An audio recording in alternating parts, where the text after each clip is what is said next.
ಇವತ್ತಿನ ವಿಡಿಯೋದಲ್ಲಿ ಆಗಸ್ಟ್ 21ರಿಂದ 26ನೇ ತಾರೀಕಿನವರೆಗಿನ ಪ್ರಚಲಿತ ವಿದ್ಯಮಾನಗಳನ್ನು MCQ ರೂಪದಲ್ಲಿ ನೋಡ್ತಾ ಹೋಗೋಣ. ಹಾಗಿದ್ರೆ ಇವತ್ತಿನ ವಿಡಿಯೋದಲ್ಲಿರುವ ಮೊದಲನೇ ಪ್ರಶ್ನೆಯನ್ನು ಗಮನಿಸಿ. ಮರ್ಸಸ್ ಸಂಸ್ಥೆ ಬಿಡುಗಡೆ ಮಾಡಿರುವ 2024ರ ನಗರಗಳ ಜೀವನ ವೆಚ್ಚ ಶ್ರೇಯಾಂಕದಲ್ಲಿ ಮುಂಬೈ ಎಷ್ಟನೇ ಸ್ಥಾನದಲ್ಲಿದೆ ಅಂತೇಳಿ ಪ್ರಶ್ನೆ ಇರುವಂಥದ್ದು. ಪ್ರಶ್ನೆಯನ್ನು ಕರೆಕ್ಟಾಗಿ ಗಮನಿಸಿ. ಮರ್ಸಸ್ ಸಂಸ್ಥೆ ಬಿಡುಗಡೆ ಮಾಡಿರುವ 2024ರ ನಗರಗಳ ಜೀವನ ವೆಚ್ಚ ಶ್ರೇಯಾಂಕದಲ್ಲಿ ಮುಂಬೈ ಎಷ್ಟನೇ ಸ್ಥಾನದಲ್ಲಿದೆ ಅಂಥೇಳಿ ಪ್ರಶ್ನೆ ಇರುವಂಥದ್ದು. ಫಸ್ಟ್ ಆಪ್ಷನ್ 138 ಅಂತೇಳಿದೆ. ಆಪ್ಷನ್ ಬಿ 126 ಅಂತೇಳಿದೆ. ಆಪ್ಷನ್ ಸಿ 142 ಅಂತೇಳಿದೆ. ಆಪ್ಷನ್ ಡಿ 136 ಅಂತೇಳಿದೆ. ಪ್ರಶ್ನೆಯನ್ನು ಕರೆಕ್ಟಾಗಿ ಇನ್ನೊಮ್ಮೆ ನೋಡಿ. ಮರ್ಸಸ್ ಸಂಸ್ಥೆ ಬಿಡುಗಡೆ ಮಾಡಿರುವ 2024ರ ನಗರಗಳ ಜೀವನ ವೆಚ್ಚ ಶ್ರೇಯಾಂಕದಲ್ಲಿ ಮುಂಬೈ ಎಷ್ಟನೇ ಸ್ಥಾನದಲ್ಲಿದೆ ಅಂತಂದರೆ 136ನೇ ಸ್ಥಾನದಲ್ಲಿ ಇರ್ತಕ್ಕಂಥದ್ದು. ಆಪ್ಷನ್ ಡಿ ಸರಿಯಾಗಿರುವಂಥ ಉತ್ತರ ಆಗಿರುವಂಥದ್ದು. ನೆಕ್ಸ್ಟ್ ಮುಂದಿನ ಪ್ರಶ್ನೆಯನ್ನು ಗಮನಿಸಿ. ಇತ್ತೀಚೆಗೆ ಸುದ್ದಿಯಲ್ಲಿ ಕಂಡುಬಂದ ಮಾರ್ತಾಂಡ ಸೂರ್ಯ ದೇವಾಲಯವು ಯಾವ ರಾಜ್ಯದಲ್ಲಿದೆ ಅಂಥೇಳಿ ಪ್ರಶ್ನೆ ಇರುವಂಥದ್ದು. ಪ್ರಶ್ನೆ ನೋಡಿ ಇನ್ನೊಮ್ಮೆ. ಇತ್ತೀಚೆಗೆ ಸುದ್ದಿಯಲ್ಲಿ ಕಂಡುಬಂದ ಮಾರ್ತಾಂಡ ಸೂರ್ಯ ದೇವಾಲಯವು ಯಾವ ರಾಜ್ಯದಲ್ಲಿದೆ ಅಂಥೇಳಿ ಪ್ರಶ್ನೆ ಇರುವಂಥದ್ದು. ಫಸ್ಟ್ ಆಪ್ಷನ್ ಆಸಮ್ ಅಂಥೇಳಿದೆ. ಆಪ್ಷನ್ ಬಿ ಜಮ್ಮು ಮತ್ತು ಕಾಶ್ಮೀರ ಅಂಥೇಳಿದೆ. ಆಪ್ಷನ್ ಸಿ ಉತ್ತರ ಪ್ರದೇಶ ಅಂಥೇಳಿದೆ. ಆಪ್ಷನ್ ಡಿ ಗುಜರಾತ್ ಅಂಥೇಳಿದೆ. ಪ್ರಶ್ನೆ ಕರೆಕ್ಟಾಗಿ ಇನ್ನೊಮ್ಮೆ ನೋಡಿ. ಇತ್ತೀಚೆಗೆ ಸುದ್ದಿಯಲ್ಲಿ ಕಂಡು ಬಂದಿರತಕ್ಕಂಥ ಮಾರ್ತಾಂಡ ಸೂರ್ಯ ದೇವಾಲಯ ಯಾವ ರಾಜ್ಯದಲ್ಲಿದೆ ಅಂತಂದರೆ ಜಮ್ಮು ಕಾಶ್ಮೀರ ರಾಜ್ಯದಲ್ಲಿರ್ತಕ್ಕಂಥದ್ದು. ಆಪ್ಷನ್ ಬಿ ಸರಿಯಾಗಿರುವಂಥ ಉತ್ತರ ಆಗಿರುವಂಥದ್ದು. ನೆಕ್ಸ್ಟ್ ಮುಂದಿನ ಪ್ರಶ್ನೆಯನ್ನು ಗಮನಿಸಿ. ಭಾರತೀಯ ಬೌದ್ಧ ಸಂಸ್ಕೃತಿ ಮತ್ತು ಪರಂಪರಾ ಕೇಂದ್ರವನ್ನು ಯಾವ ದೇಶದಲ್ಲಿ ನಿರ್ಮಿಸಲಾಗಿದೆ ಅಂತೇಳಿ ಪ್ರಶ್ನೆ ಇರುವಂಥದ್ದು.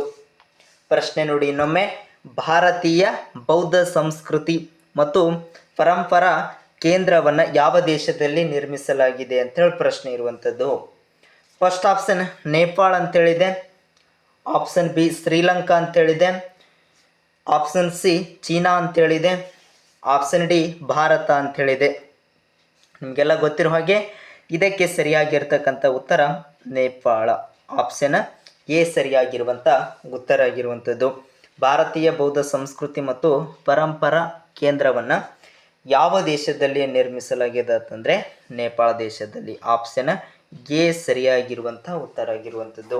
ನೆಕ್ಸ್ಟ್ ಮುಂದಿನ ಪ್ರಶ್ನೆಯನ್ನು ಗಮನಿಸಿ. ಶ್ರುತಿ ವೋರಾ ಇತ್ತೀಚೆಗೆ ಸುದ್ದಿಯಲ್ಲಿದ್ದರು. ಇವರು ಯಾವ ಕ್ರೀಡೆಗೆ ಸಂಬಂಧಿಸಿದ್ದರು ಅಂತೇಳಿ ಪ್ರಶ್ನೆ ಇರುವಂಥದ್ದು. ಫಸ್ಟ್ ಆಪ್ಷನ್ ಈಜು ಅಂತೇಳಿದೆ. ಆಪ್ಷನ್ ಬಿ ಕುದುರೆ ಸವಾರಿ ಅಂತೇಳಿದೆ. ಆಪ್ಷನ್ ಸಿ ವಾಲಿಬಾಲ್ ಅಂತೇಳಿದೆ. ಆಪ್ಷನ್ ಡಿ ಜಾವಲಿನ್ ಅಂತೇಳಿದೆ. ಇದಕ್ಕೆ ಸರಿಯಾಗಿರ್ತಕ್ಕಂಥದ್ದು ಕುದುರೆ ಸವಾರಿ. ಇದಕ್ಕೆ ಏನಪ್ಪ ಅಂತಂದರೆ ಇವರು ಸಂಬಂಧಿಸಿರ್ತಕ್ಕಂಥದ್ದು. ಆಪ್ಷನ್ ಬಿ ಸರಿಯಾಗಿರುವಂಥ ಉತ್ತರ ಆಗಿರುವಂಥದ್ದು. ನೆಕ್ಸ್ಟ್ ಮುಂದಿನ ಪ್ರಶ್ನೆ ನೋಡಿ. ವಿಶ್ವ ಸಸ್ಯ ಜನ್ಯ ಕ್ಷೀರ ದಿನ ಯಾವ ದಿನವನ್ನಾಗಿ ಆಚರಿಸಲಾಗುತ್ತದೆ ಅಂತೇಳಿ ಪ್ರಶ್ನೆ ಇರುವಂಥದ್ದು. ವಿಶ್ವ ಸಸ್ಯ ಜನ್ಯ ಕ್ಷೀರ ದಿನ ಯಾವ ದಿನವನ್ನಾಗಿ ಆಚರಿಸಲಾಗುತ್ತದೆ ಅಂಥೇಳಿ ಪ್ರಶ್ನೆ ಇರುವಂಥದ್ದು. ಫಸ್ಟ್ ಆಪ್ಷನ್ ಮೇ 18 ಅಂತೇಳಿದೆ. ಆಪ್ಷನ್ ಬಿ ಜೂನ್ 17 ಅಂತೇಳಿದೆ. ಆಪ್ಷನ್ ಸಿ ಆಗಸ್ಟ್ 22 ಅಂತೇಳಿದೆ. ಆಪ್ಷನ್ ಡಿ ಸೆಪ್ಟೆಂಬರ್ 12 ಅಂತೇಳಿದೆ. ನಿಮಗೆಲ್ಲ ಗೊತ್ತಿರೋ ಹಾಗೆ ಇದಕ್ಕೆ ಸರಿಯಾಗಿರ್ತಕ್ಕಂಥದ್ದು ಆಗಸ್ಟ್ 22 ಸರಿಯಾಗಿರುವಂಥ ಉತ್ತರ ಆಗಿರುವಂಥದ್ದು. ನೆಕ್ಸ್ಟ್ ಮುಂದಿನ ಪ್ರಶ್ನೆ ನೋಡಿ. ಪ್ರಶ್ನೆ ಭಾರತದ ಮೇಲಿನ ತಾರತಮ್ಯದ ವಿರುದ್ಧ ಹೋರಾಡಲು ದಕ್ಷಿಣ ಆಫ್ರಿಕಾದಲ್ಲಿ ಮಹಾತ್ಮ ಗಾಂಧಿ ನಟಾಲ್ ಇಂಡಿಯನ್ ಕಾಂಗ್ರೆಸ್ಸನ್ನು ಯಾವ ವರ್ಷದಲ್ಲಿ ಸ್ಥಾಪಿಸಿದರು ಅಂಥೇಳಿ ಪ್ರಶ್ನೆ ಇರುವಂಥದ್ದು. ಪ್ರಶ್ನೆಯನ್ನು ಇನ್ನೊಮ್ಮೆ ಕರೆಕ್ಟಾಗಿ ಗಮನಿಸಿ. ಭಾರತದ ಮೇಲಿನ ತಾರತಮ್ಯದ ವಿರುದ್ಧ ಹೋರಾಡಲು ದಕ್ಷಿಣ ಆಫ್ರಿಕಾದಲ್ಲಿ ಮಹಾತ್ಮ ಗಾಂಧಿ ನಟಾಲ್ ಇಂಡಿಯನ್ ಕಾಂಗ್ರೆಸ್ಸನ್ನು ಯಾವ ವರ್ಷದಲ್ಲಿ ಸ್ಥಾಪಿಸಿದರು ಅಂಥೇಳಿ ಪ್ರಶ್ನೆ ಇರುವಂಥದ್ದು. ಫಸ್ಟ್ ಆಪ್ಷನ್ 1956 ಅಂಥೇಳಿದೆ. ಆಪ್ಷನ್ ಬಿ 1954 ಅಂಥೇಳಿದೆ. Option C 1894 ಅಂಥೇಳಿದೆ.